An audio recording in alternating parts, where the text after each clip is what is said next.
Hey there, welcome to my channel. I'm Daniel Norton, and in this series of videos, I ask you, how'd I light this? This is a fun series for me because I get to look back at some older shots, sometimes some newer shots, and think, well, how would I light them again? And also be able to explain to you how I did it without a video being there. It's interesting, I make a lot of tutorial videos, but when you make a tutorial video, you're not really shooting for yourself, right? You're shooting for the thing. When I bring a model into my studio, I don't think ahead of time, I'm going to do this technique. I create what's right in the moment, and that's what happened here. My friend came to visit, it was nighttime, and we turned off all the lights in the studio, and what we got was effectively this light here, right? This is the dressing room. The back was open a little bit, we could see the light coming through onto the floor, and I thought, I'm going to use that to instigate my shot. I wanted her to stick out and be kind of punchy, and I wanted to use high contrast because we were shooting in black and white on film as it would be. And what I did was I took a hard light source. This is actually shot with flash. I took a hard light source, a magnum reflector, if I'm not mistaken, for a pro photo, and I put it up over here. So it's actually coming through, and it's doing a few things. It's up higher, obviously, than that, but just to get the idea, if she's sitting here, we'll draw her. She's lounging here. This is why I'm a photographer, not an illustrator. And the light's basically hitting her head, her chest area. So this, her hand, the top of her head. You can actually see this highlight here. It's getting on her neck because it's not in front of her, really. It's kind of behind her because I wanted it to feel like it was coming from the same direction as that background light. So I talk about instigating light.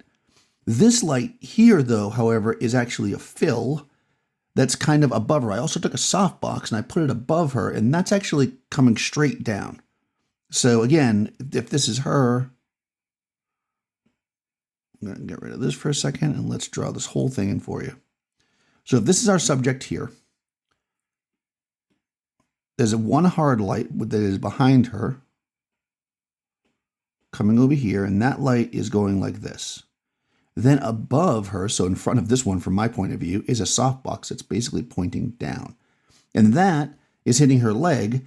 And then what's happening is, interestingly enough, is the light is going past her leg, right? So it's hitting her leg, and then it's going past her leg and bouncing off the white floor in my studio, which is coming up here, which is why we see nice soft edges here from the light coming up, right? The light's bouncing back up and it's filling her arm, it's filling her hand. All that's created by the bounce from the floor in the studio.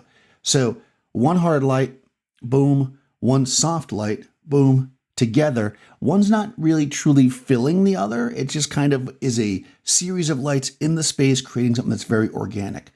This is one of those kind of shots that I wouldn't have sat down and said, let me think of how to light something. This is really one where I came in here, we had her in the chair, I looked at the situation, I thought about how I would do it, and I did it, And of course, I balanced the light back here because if I was only using flash, she would just be in darkness, and I don't think that would have been as nice. I like that there's little bits of light here.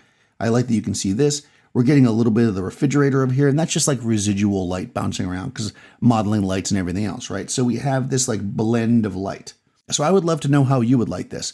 Again, this is a simple yet complex lighting shot, I think. The idea is simple, but knowing how to put all of it together to make it work can be more complex.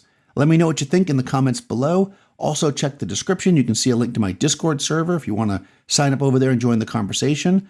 You can also like the video. That's always good for the channel. And subscribe if you want to see more videos like this. Ring the bell, do a lot of good stuff, and I'll talk to you soon.